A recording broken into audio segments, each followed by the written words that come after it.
Hi everyone, welcome back to my channel. My name is John. I have a book review I would like to do for you.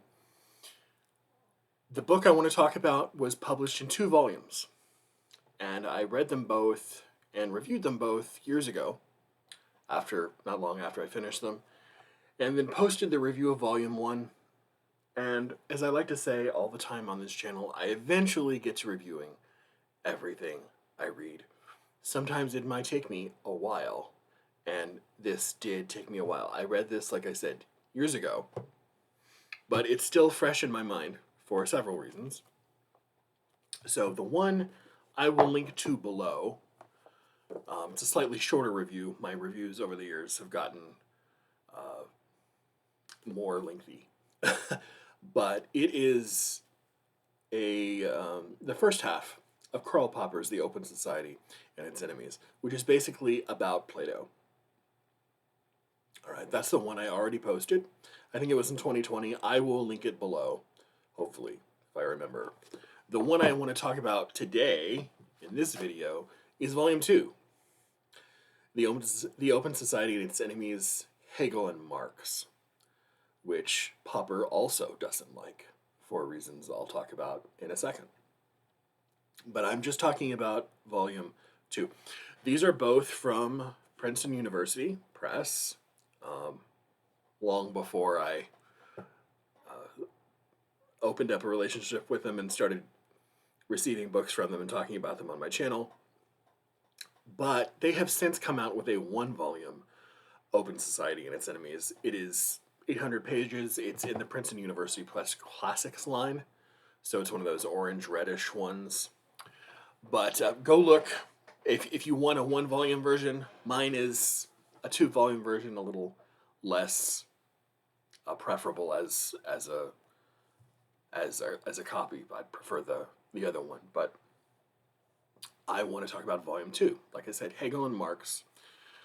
So The Open Society and Its Enemies went to press in 1945, and as it did, Karl Popper sat in Christchurch, New Zealand, realizing that the Vienna he knew as a boy had largely been destroyed by the hands of a single monster. When biography pokes its head into theory, the result can be fiery and polemical, like this book is.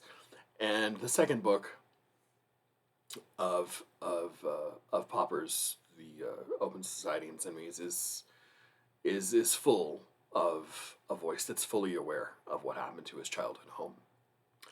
He left, and he felt an urgent need to issue a political and a philosophical warning on what he thought lay at the root of totalitarian thinking.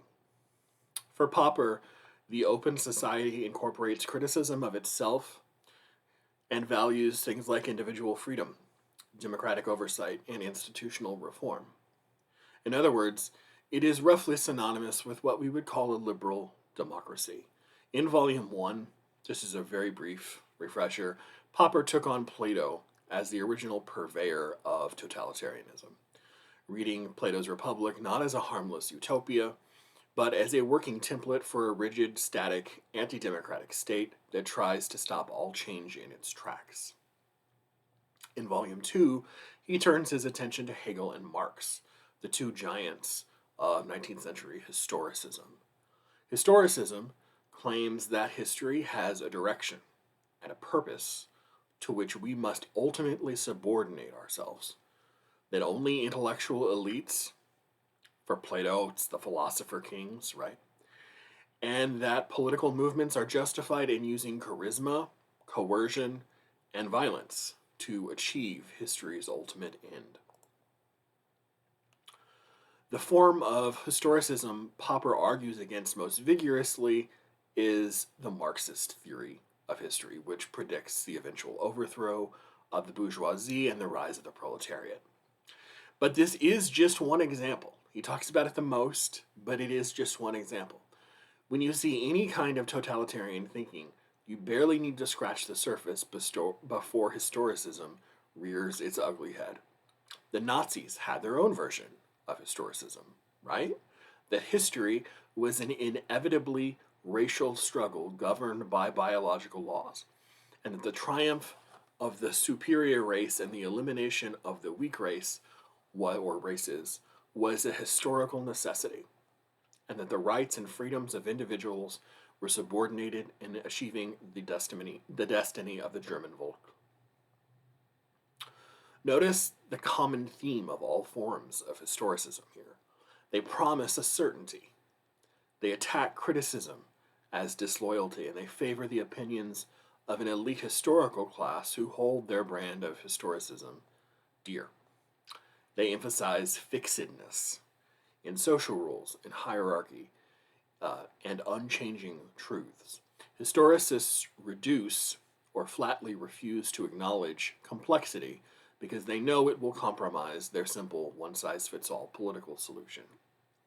The open society's approach to governance is the antithesis of this. They ask not who should rule, but rather how can we shape institutions to maximize political outcomes and remove poor leaders without having to become violent.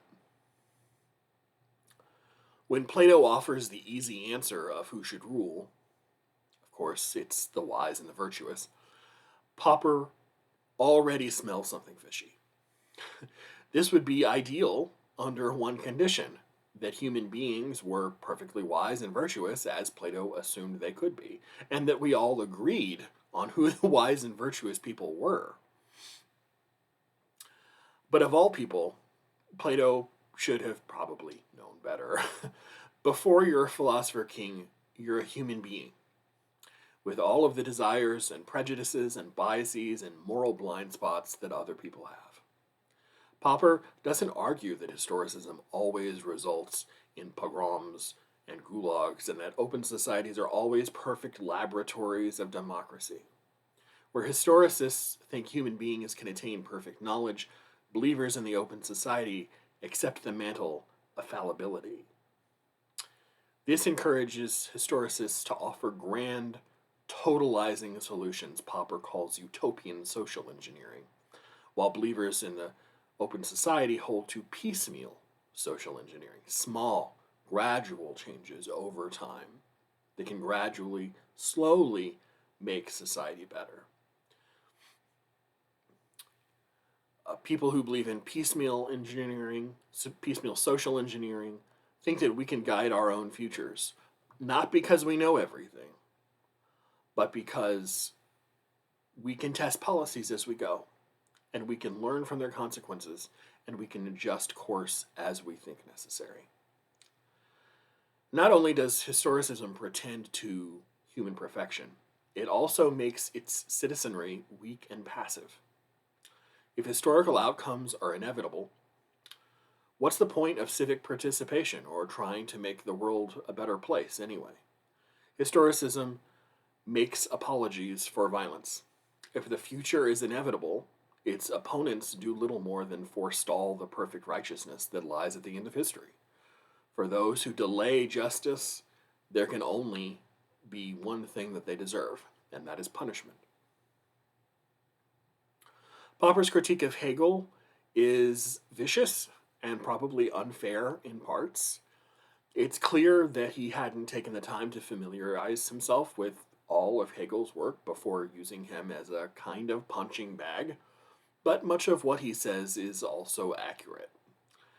It's clear that Hegel did represent an early German strand of the historicism that Popper so despised, and he felt the need to strawman him when convenient. The degree to which Popper does this is still a matter of debate, just to be fair, but discussing it would make this a longer review than it already is and would take us far afield from what I'm trying to do, so I'll save that for another time. Popper attacks Hegel on several fronts. The Hegelian theory of the state is more than just a social contract. It's an organic, ethical unity in which individual freedoms are sublimated in the pursuit of the good of the state. When you mystify the state, individual rights stop being universal and they become conditional. Popper thinks Hegel's Prussian glorification of the state legitimizes national authoritarianism and the subordination of self-realization and individuality to state obedience. It transforms historical actors into spiritual ones, turning politics from a mundane, secular pursuit into something sacred. When politics is sacralized, compromise, a key component in those who believe in an open society, compromise starts to look like betrayal against a god or a godlike thing, the state. One critique of Hegel Popper wasn't wrong to make is aimed at his prose. Any undergraduate who is assigned Hegel, and God bless you if you are, uh, specifically the phenomenology of spirit, will tell you that it was the bane of her undergraduate reading experience. But it's more than just bad prose, Popper argues. And I think he's on to something here. Hegel's obscurantist language creates the, I'm not saying he's not profound, but it creates the illusion of profundity.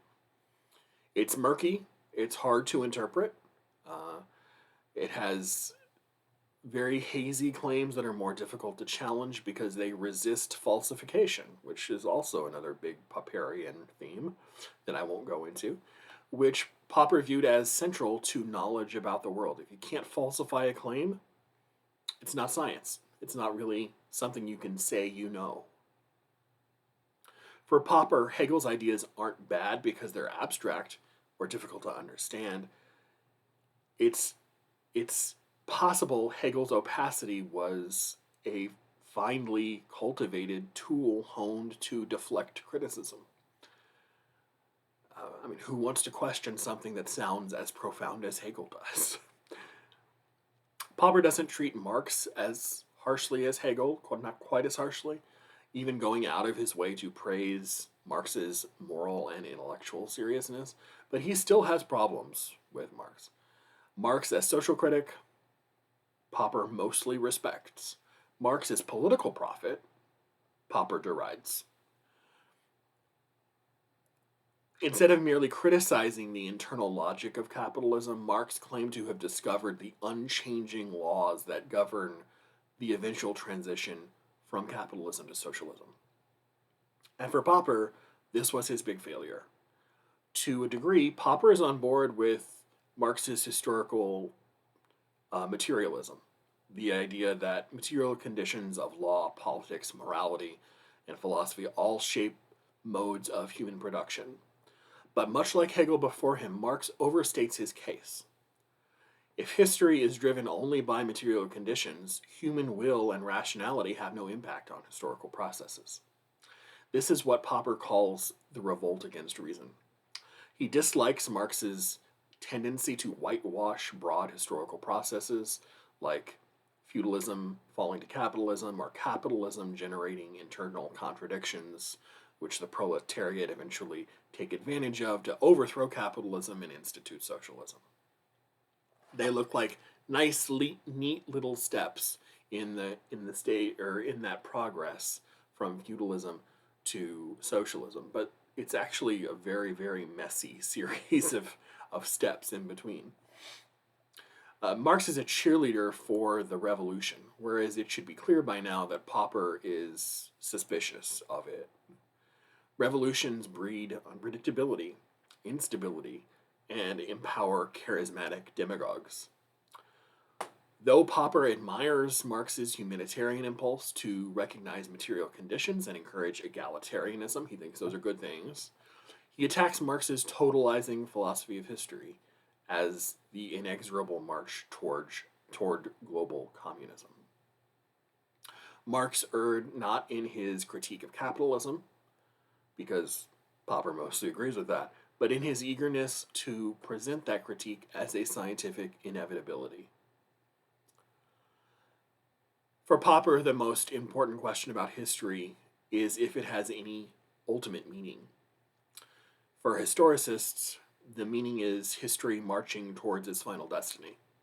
But when humans relegate themselves to a place of intellectual humility, the scales will drop from their eyes. We suddenly see history contains no built-in moral arc. There is no grand plan with a capital G and capital P in which one economic class or single race is redeemed. This may sound nihilistic, but consider the bleak alternative, where history is already pre-programmed and everyone is just a cog in its ineluctable unfolding wheel. In seeing history, instead of seeing history as nihilistic, we should probably recognize this as an opportunity to see that we have some responsibility for ourselves and what our history is. When history has no meaning, at least in the sense historicists want to claim, we are free to imbue it with the meaning that we make from our own choices. The choices made in an open society may be human, may be faulty, may be prejudiced, and occasionally blinkered by moral and intellectual smallness. We are human beings, after all. But that is why we subject them to rigorous testing, revision, critique, and change. We engage in political meliorism not because we're convinced human beings can be perfected. Members of the open society aren't so naive as to think that, like historicists are. We do it because the alternative promises easy answers, which, one, eschew moral responsibility, and two, all too often result in humanitarian disaster. The future offers no source of ultimate meaning. Any meaning we cobble together at all must be necessarily, to borrow the words of Richard Rorty, a matter of contingency, irony, and solidarity. My thoughts on Volume 2 of Karl Popper's The Open Society, the book on Hegel and Marx. I will see you next time with more bookish thoughts and ideas. Bye.